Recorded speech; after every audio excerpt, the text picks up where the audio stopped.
السلام علیکم ورحمۃ اللہ وبرکاتہ۔ سامعین ذی احتشام، میرے قابل احترام تمام بزرگوں اور دوستوں، اس پرفتن دور میں طرح طرح کے فتنے لوگ نکال رہے ہیں اور ایک سیدھا سادہ کم علم انسان ان فتنوں سے تذبذب کا شکار ہوتے نظر آ رہے ہیں۔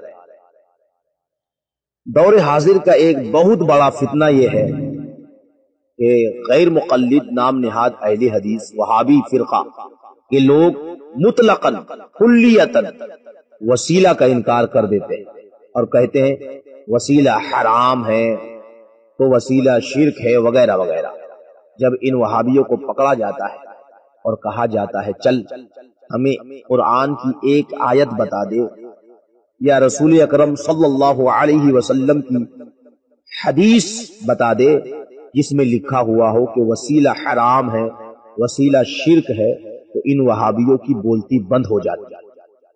اور ہم سنی مسلمان قرآن سے حدیث سے وسیلہ کا جب ثبوت پیش کرتے ہیں تو پھر یہ وہابی پیترا بدلتے ہیں اور کہتے ہیں جناب زندوں کا وسیلہ جائز ہے، مردوں کا وسیلہ جائز نہیں ہے۔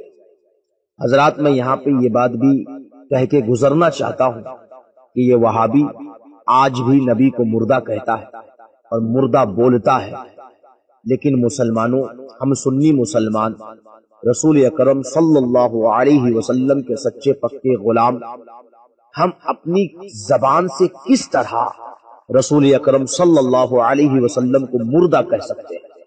ارے رسول اکرم کا ایک امتی اگر شہید ہو جائے تو قرآن کہتا ہے اسے مردہ مت کہنا۔ ارے صرف کہنے کو منع نہیں کیا گیا بلکہ مردہ سوچنے کو بھی منع کیا گیا۔ اب آپ ہی بتائیے کہ جب نبی کا ایک امتی شہید ہو جائے اسے مردہ نہیں کہا جا سکتا، مردہ سوچا نہیں جا سکتا، تو رسول اکرم کو مردہ کہا جائے؟ رسول اکرم کو مردہ سوچا جائے؟ یہ کیسے ممکن ہو سکتا ہے؟ جبکہ حدیث تو یہ کہتی ہے، ابن ماجہ شریف کتاب الجنائز باب ذکر وفات النبی صلی اللہ علیہ وسلم میں حدیث موجود ہے۔ میرے آقا نے ارشاد فرمایا ہے کہ اللہ تعالیٰ نے زمین پر حرام کر دیا کہ وہ نبیوں کے جسموں کو کھائے۔ ان اللہ تعالی حرم علی الارض ان تاکل اجساد الانبیاء فنبی اللہ حی یرزق، کہ اللہ کا نبی زندہ ہوتا ہے اور اسے رزق دیا جاتا ہے۔ تو رسول اکرم صلی اللہ علیہ وسلم نے فرمایا نبی زندہ ہے تو ہم نبی کو زندہ مانتے ہیں۔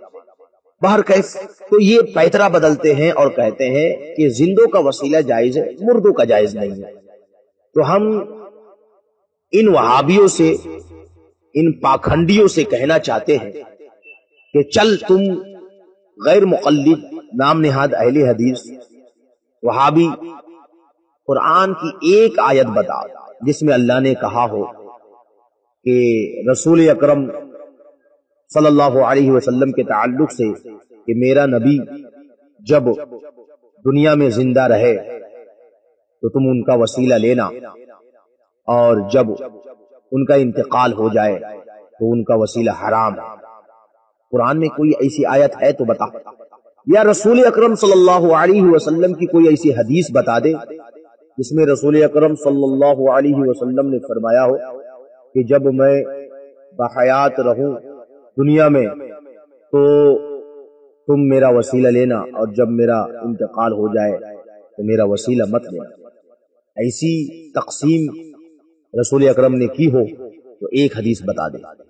قیامت کی صبح تک کوئی بھی وہابی ایک بھی صحیح صریح مرفوع حدیث پیش نہیں کر سکتا۔ ہاں وہابی قیاس کرے گا، دیکھو اس حدیث سے ایسا ثابت ہوتا ہے، اس حدیث سے ویسا ثابت ہوتا ہے۔ ارے وہابی تم قیاس کے منکر ہو، تم بڑے بڑے محدثین بڑے بڑے فقہا کے قیاس کو نہیں مانتے، تو تم وہابیوں کی قیاس کی کیا اہمیت؟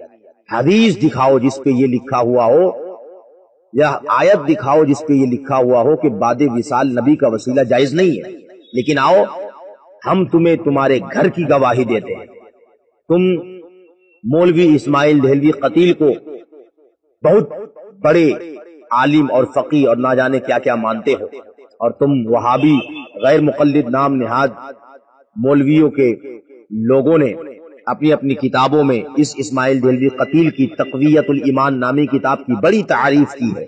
اسی کتاب کو اٹھا لو، تقویت الایمان، صفحہ نمبر 123 ہے۔ اس کتاب میں لکھا ہے، ارے رسول اکرم صلی اللہ علیہ وسلم تو چھوڑو، رسول اکرم کی ذات تو بہت عرفہ و اعلیٰ ہے، صحابہ کی ذات تو بہت عرفہ و اعلیٰ ہے، تیرے مولوی نے یعنی اسماعیل دہلوی قتیل نے لکھا ہے کہ اگر یوں کہا جائے یا اللہ کچھ دے دے شیخ عبد القادر کے واسطے سے تو بجا ہے۔ دیکھو سنی مسلمانوں، ان وہابیوں کے امام اور پیشوا اسماعیل دہلوی قتیل، جس نے مسلمانوں کو مشرک بنایا، جس نے مسلمانوں کے شرک کا فتویٰ دیا، اس نے بھی بعد وصال کا وسیلہ قبول کر لیا کہ اگر یوں کہا جائے کہ یا اللہ عبد القادر جیلانی رحمت اللہ تعالی علیہ کے واسطے سے عطا کر، تو یہ جائز ہے، یہ بجا ہے۔ اب وہابیوں تم مجھے بتاؤ کہ تم وہابیوں کا فتویٰ اسماعیل دہلوی قتیل کے تعلق سے کیا ہے؟